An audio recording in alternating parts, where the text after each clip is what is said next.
نبوت کی عظمت سے ہمکنار کیا، ان پر وحی بھیجی، ملائکہ رب ان کا پیغام ان پر لاتے رہے اور وہ انسانوں کو بتاتے رہے۔ رب نے انسانوں کی بھلائی کے لیے کتابیں بھی نازل کی، صحیفے بھی نازل فرمائے، اور جیسے میں پہلے کہہ چکا ہوں کم و بیش 1,24,000 نبی اور رسول بھیجے، مگر ہر دور میں ایک تو انبیاء و مرسلین کی مخالفت ہوتی رہی،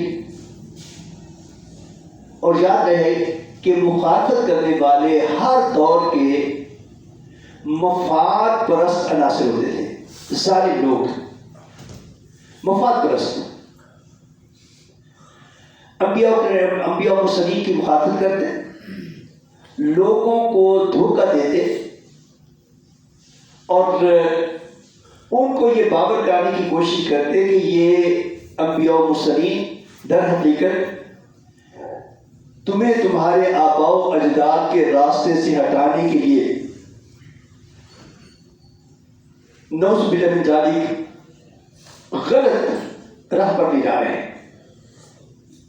جبکہ اصل میں ان کے اپنے مفادات ہوتے تھے۔ اور پھر اگر کچھ خوش نصیب انبیاء پر ایمان لاتے، کتابوں کو مان لیتے، جو اس کے چکر میں نہیں آتے تھے، شیطان پھر ان کی اولادوں پر ڈورے ڈالتا اور ان کو گمراہ کر دیتا، یہاں تک کہ دنیا میں رب کریم نے جتنی کتابیں نازل فرمائی، جتنے صحیفے نازل فرمائے، سوائے ایک کے ان میں سے کوئی بھی اپنی اصل حالت میں موجود نہیں ہے۔ جب نازل ہوئے سب کے سب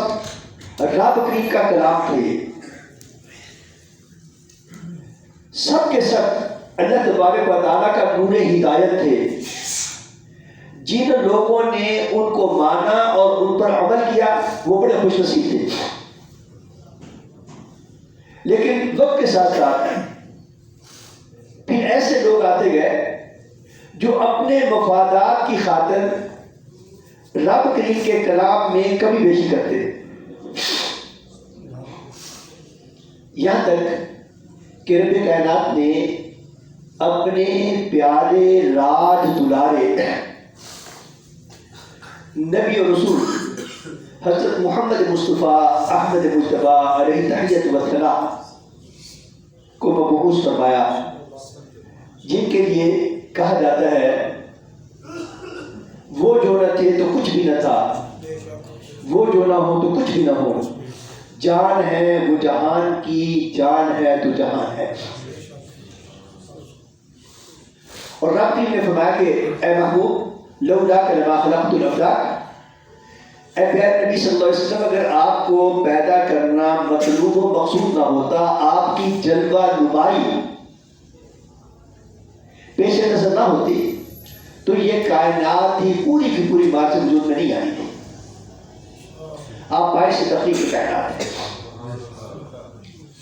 رب کریم نے حضرت محمد صلی اللہ علیہ وسلم کو نازل فرمایا اور ان پر وحی نازل کی، جس کا مجموعہ قرآن مجید فرقان حمید کہلاتا ہے۔ اس کلام مقدس کا جو انسان کی بھلائی کے لیے ہے، انسان کی بہتری کے لیے ہے، اس کی حفاظت خود رب کائنات نے اپنے ذمہ کرم پر لی، اس میں کوئی کمی بیشی نہیں کر سکتا۔ اِنَّا نَحْنُ نَزَّلْنَا الذِّكْرَ وَإِنَّا لَهُ لَحَافِظُونَ، اس ذکر مقدس کے نازل کرنے والے بھی ہم ہیں، رب نے فرمایا، اور اس کی حفاظت بھی ہمارے ہی ذمہ کرم پر ہے۔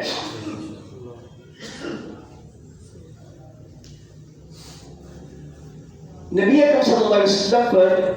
رب کریم نے اپنا دین مکمل کر دیا۔ اليوم اکملت لکم دینکم واتممت علیکم نعمتی ورضیت لکم الاسلام دینا، اور اعلان کر دیا کہ اے محبوب کریم علیہ الصلوۃ والتسلیم، ہم نے اپنا دین، اپنا ضابطہ حیات،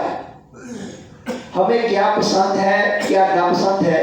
ہمیں کیا اچھا لگتا ہے کیا برا لگتا ہے، وہ سارے کا سارا ہم نے آپ پر مکمل کر دیا ہے،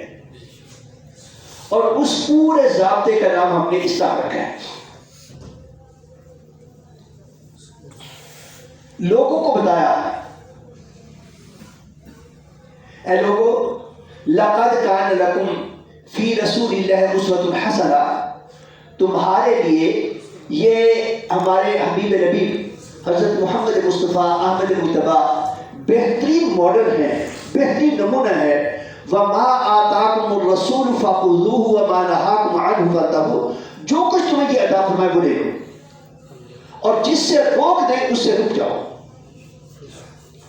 نبی اکرم صلی اللہ علیہ وسلم نے کم و بیش 40 برس کی عمر میں اعلان نبوت اللہ کے حکم سے فرمایا۔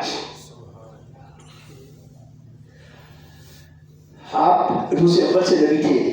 اور ہر نبی ہوتا ہے، اور آپ نے فرمایا کہ کنت نبی شب آدم و بین الماء والطین، میں تو اس وقت بھی نبی تھا جب حضرت آدم علیہ السلام ابھی وجود میں نہیں آئے تھے،